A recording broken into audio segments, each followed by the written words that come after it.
یہ حضرات بہت ہی سعادت مند اور خوش نصیب حضرات ہیں۔ انشاءاللہ یہ اس لشکر کا حصہ ہیں جس لشکر کی قیادت سیدنا صدیق اکبر رضی اللہ تعالی عنہ نے کی۔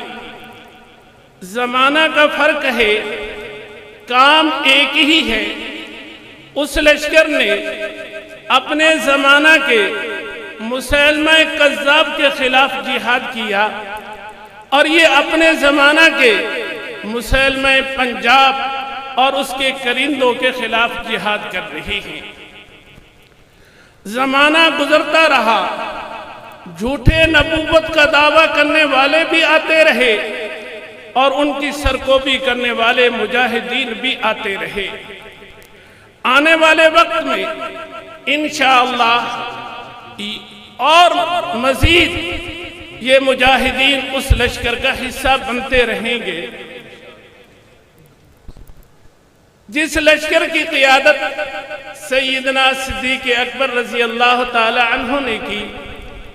یمامہ کے میدان میں انہوں نے اپنی جانوں کا نذرانہ پیش کر کے یمامہ کے وسیع و عریض میدان کو اپنی لاشوں سے سجا کر آنے والی امت کو پیغام دیا کہ بڑی سے بڑی قربانی پیش کر دینا، لیکن آپ صلی اللہ علیہ وسلم کی ختم نبوت کی طرف کسی کا ہاتھ نہ اٹھنے دینا۔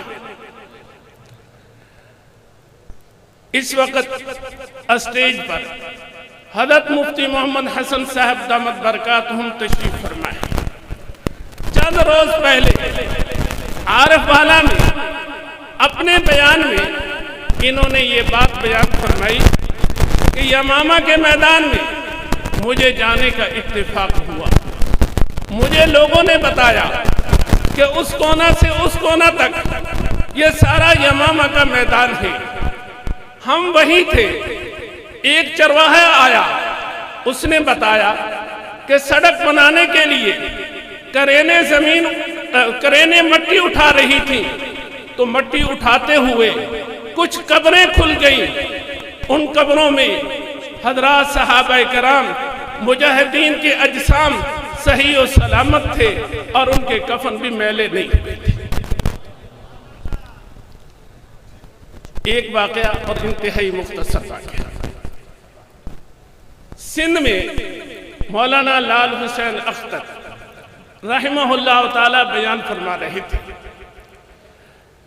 کسی گستاخ نے آپ صلی اللہ علیہ وسلم کی شان اقدس میں گستاخی کی۔ اس مجلس میں آپ صلی اللہ علیہ وسلم کے سچے عاشق، سچے محب ایک حاجی صاحب تشریف فرما تھے۔ انہوں نے موقع پا کر اس گستاخ کا کام تمام کر دیا۔ تھانے چلے گئے، تھانے سے جیل چلے گئے، مقدمہ چلا۔ وکیلوں نے کہا موقع کا گواہ نہیں ہے، اگر حاجی صاحب انکار کر دیں تو چھوٹ جائیں گے۔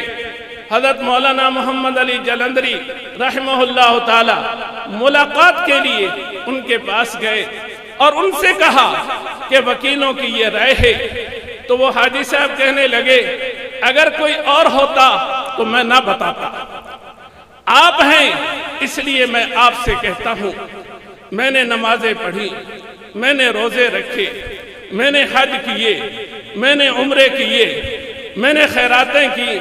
میں علماء کرام کے پاس گیا کہ مجھے کوئی ورد بتا دو، مجھے کوئی وظیفہ بتا دو کہ جس سے خواب میں آپ صلی اللہ علیہ وسلم کی زیارت ہو جائے، لیکن میں خواب میں زیارت نہ کر سکا۔